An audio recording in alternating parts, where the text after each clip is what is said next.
Hi, I'm Brian Jackson, the editor of ITBusiness.ca, and we're here at Digital Media Summit 2014.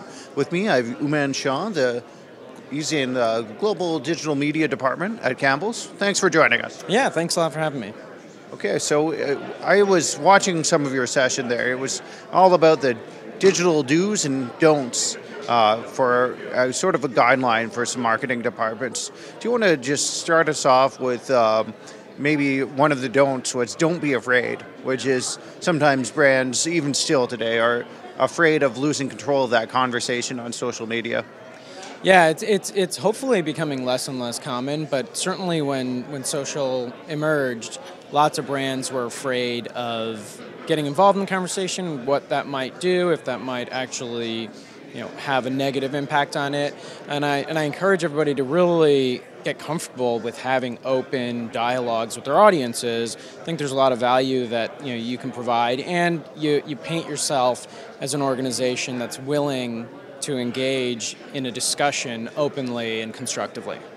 Another don't that you mentioned was don't sell, as in some people make the mistakes of just using social media channels as direct advertising messages. So how do you avoid that?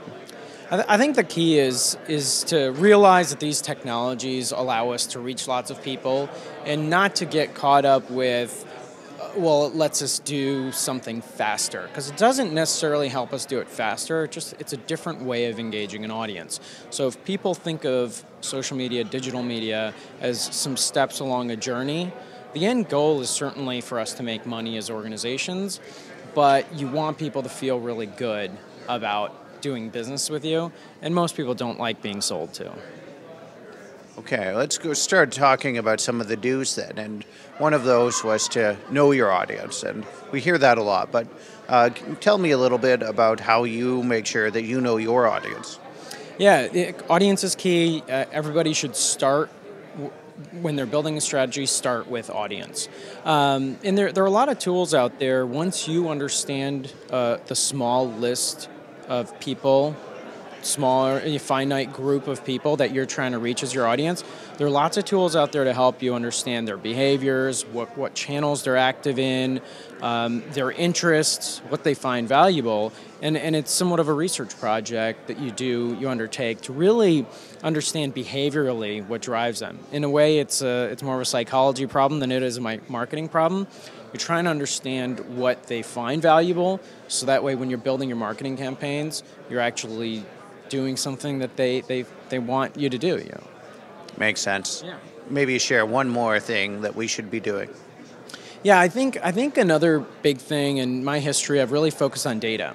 I'm a big fan of using data along the way. As I mentioned, that research that you might do on your audience, there's similar tools out there that'll help you track whether or not content is effective in whatever your goal might be. So are people sharing it? Are they clicking on it? Are they viewing it? What's the sentiment around the conversation? And really listening to that data to help inform whether or not your content is performing well and whether or not your objectives are being met is critical. Great. Uman Shah from Campbell's, thanks so much. Yeah, thank you. Appreciate it. And I'm Brian Jackson, the editor of ITBusiness.ca. Come back to our site, and we have other videos from Digital Media Summit today that you can watch.